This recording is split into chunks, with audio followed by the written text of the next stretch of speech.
Fala galera, beleza? Bem-vindos a mais um Direto do Forno e hoje com assunto quente. Essa semana aconteceu a tomada do Afeganistão pelo grupo fundamentalista islâmico, o Talibã, que depois de 20 anos voltaram ao poder. Em 2001, eles haviam sido retirados por tropas americanas e da OTAN após os ataques ao 11 de setembro. Voltando ao poder agora, eles querem estabilizar o território e colocar em prática a Sharia, a lei islâmica, que era algo que eles já tinham feito quando estavam no poder. Hoje, eu farei alguns comentários de historiador a respeito desse evento e também algumas considerações sobre o que isso significa para nós que estamos assistindo esse evento.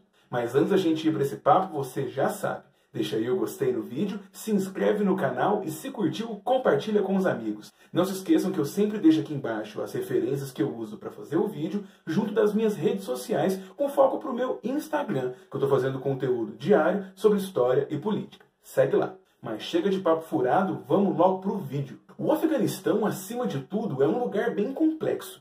É um lugar onde vivem bastantes etnias, tem uma riquíssima história que permeia até mesmo o processo de sedentarização humana, com os primeiros registros históricos de civilizações ali naquela região próximo da Mesopotâmia.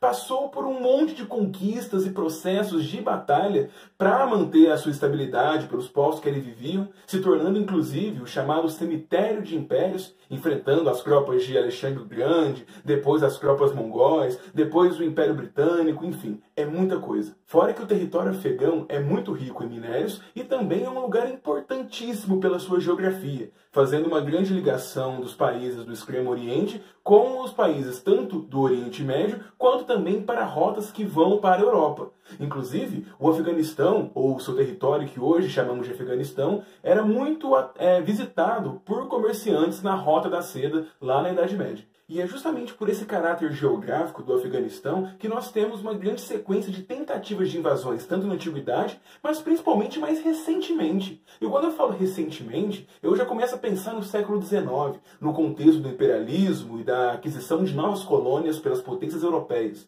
O Afeganistão recebeu 3 guerras do Império Britânico, assim como também era o personagem principal do chamado O Grande Jogo, o Afeganistão dentro de uma disputa entre o Império Russo e o Império Britânico, todo mundo querendo as suas características geográficas, visando os seus próprios interesses. E fora os agentes externos, nós temos muitas questões internas que o Afeganistão teve. Afinal de contas, ali não é um lugar que sempre foi muçulmano e nem sempre foi um barril de pólvora. Na verdade, o Afeganistão ele demorou a se tornar um país islâmico, algo que tem pelo menos uns 200 anos, em comparação a outros países que são islâmicos desde o profeta Maomé no século VII. Dentro do Afeganistão, inclusive, nós temos um monte de questões que englobam as etnias, que são várias, e a de maioria, a Pashtun, se eu pronunciei corretamente, tem uma visão que de fato é muçulmana, um pouco mais moralista, e que quer colocar os seus interesses perante as outras minorias, que derivam dos povos tadiques e uzbeques, do Uzbequistão, do Tadiquistão, entre outras questões da Ásia Central. E isso é bem claro porque, apesar de várias iniciativas, como esse O Grande Jogo que eu falei, entre Inglaterra e Rússia, perante o Afeganistão, eles se mantiveram independentes desse neocolonialismo. Eles, inclusive, conseguiram fazer a sua monarquia inicialmente, que depois vai se tornar uma república, e conseguir muitas visões internas e debates para ver o destino do Afeganistão. Era um lugar que não é simplesmente a pobreza e a miséria que nós vemos hoje em cenário de guerra. É, na verdade, um país que está decidindo ver o que vai fazer com o seu futuro como qualquer outro. E isso é importante porque a história mais recente que coloca o Afeganistão nas manchetes de jornais envolve justamente os debates da década de 70 em um contexto amplo de Guerra Fria, que inclusive mobiliza a Revolução Saur, que vai fazer a República Democrática do Afeganistão com viés socialista e que quer reformas e se aproximar da União Soviética. Se a gente inclusive tem o cenário da Al-Qaeda, do Talibã, envolve muito a dinâmica dessa República Democrática do Afeganistão, visando a União Soviética, pedindo ajuda para fazer a sua revolução e toda a guerra civil que vai ter no Afeganistão entre as partes que querem fazer do Afeganistão um país socialista e outras partes que querem conservar costumes religiosos, bem noções das tribos e das etnias que fazem o Afeganistão e que acabaram pedindo ajuda para o Paquistão, para os Estados Unidos e, claramente, para outros países de maioria sunita. E, obviamente, a gente tem que entender que os Estados Unidos, nesse contexto de Guerra Fria, vão atuar bastante no grupo chamado Mujahideen, que vai inclusive fazer com que o Ronald Reagan converse com líderes muçulmanos afegãos e os militarize. Inclusive um carinha chamado Osama Bin Laden vai participar dessas comunicações e vai receber treinamento e armamento americano. Além disso, a gente vai ter inclusive cenas históricas, como o final do Rambo 3, que é dedicado ao valente povo afegão. Que, inclusive, com o passar do tempo e vendo que a guerra ficou um pouco turva, essa parte final foi editada e cortada do filme. Não se encontra mais nas versões oficiais que sobreviveram ao tempo. Mas, uma versão mais antiga que você achar vai ter essa bela imagem de dedicatória. E assim como nós vamos ter muitos fatores internos de grupos lutando, essa manipulação soviética ou americana dos grupos que ali estão vão gerar consequências, já que na década de 90, o que vai ter no Afeganistão vai ser a militarização de certos grupos que vão, em um cunho religioso, querer instaurar um tipo de governo que tenha a lei islâmica como fim. É assim que vai surgir o Talibã, que é um grupo que significa estudantes, que vão tomar o poder no fim da década de 90 e inclusive vão fazer amizades com grupos terroristas como a Al-Qaeda e terão participação direta nos 11 de setembro de fato. Se a gente vai ter uma invasão ao Iraque, mas também ao Afeganistão, é justamente por essa simpatia do governo do Talibã para com os terroristas da Al-Qaeda. Inclusive, Osama Bin Laden vai se esconder lá por um tempo, até ele ser morto em 2011, ali nas montanhas do Paquistão. E esse cenário todo que eu descrevi reflete alguns problemas que, inclusive, internacionalistas têm que pôr na mesa. Afinal de contas, a gente, com a invasão em 2001 do Afeganistão, temos a instauração de um processo de 20 anos que vai ser as tropas americanas colocando um governo democrático para cuidar do Afeganistão. Uma coisa que vai custar quase 3 trilhões de dólares e 6 mil vidas americanas, sem contar as de civis e militares dos próprios afegãos, entre outros países que estão ali envolvidos. É um processo caro e que simboliza a política americana internacionalista, que é algo que vai ser vigorado por muito tempo pelo governo americano, uma política realmente de cuidar e ser a polícia do mundo, e que vai ser rompida no governo Donald Trump, que já tinha inclusive alguns acenos antes no governo Obama de retirar as tropas, mas o Trump vai fazer uma virada nessa política externa, fazendo essa ideia de polícia do mundo se tornar uma política mais isolacionista, que não vai palpitar tanto nesses regimes. A questão é que com a saída dos americanos agora, a gente tem a retomada do Talibã, que vai ter armas modernas, que vai ter uma certa organização e vai enfrentar o que nunca foi forte, o governo afegão.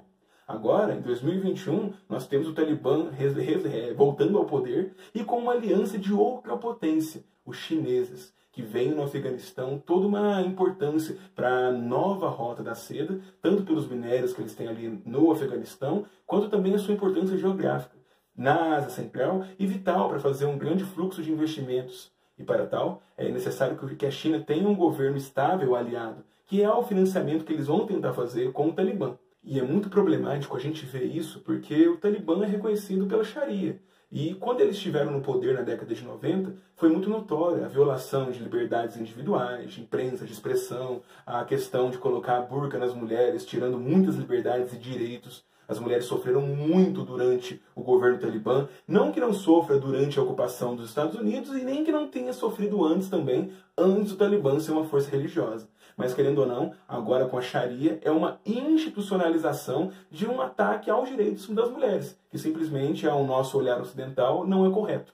Além de que, o Talibã é bem problemático por ter como financiamento das suas atividades a questão do tráfico de ópio que existe no Afeganistão, para fazer a heroína ou de matéria-prima para opioides americanos. E isso, durante a ocupação, foi inclusive matéria de muita questão no Congresso, manchete de jornal, pelas relações escusas que a gente vai ter que vão fortalecer o Talibã. Agora, com o apoio chinês, é um financiamento novo que chega, que pode fortalecer, inclusive em questões de armas, e se tornar bastante difícil uma mudança depois, inclusive democrática, ou para facilitar direitos ali no Afeganistão. A própria Malala, que sofreu nas mãos do Talibã do Paquistão, falou justamente que pode acontecer um grande retrocesso e que, inclusive, é bem certo que vai acontecer. Fora que o Afeganistão, como muito bem apontado pelo historiador Edward Said, ou Said, no seu livro do Orientalismo, coloca uma visão que a gente tem aqui no Ocidente de que tudo no Oriente é violento, é bárbaro, quando não é tudo a mesma coisa, tudo é aquela mesma areia. E a gente acaba ignorando a riqueza cultural e se importando menos. Quando não, querendo exportar valores, ideais ocidentais para impor dentro de uma cultura ali. E talvez esse seja o motivo que a ocupação americana não deu certo. simplesmente uma imposição, mesmo que a gente considere boa, com direitos e democracia, acabe não lidando muito bem com a própria mentalidade do Afeganistão. Não à toa, o Talibã é muito apoiado por maioria da população, que entende neles uma garantia de estabilidade, assim como de imposição religiosa de uma religião que é a maioria do país.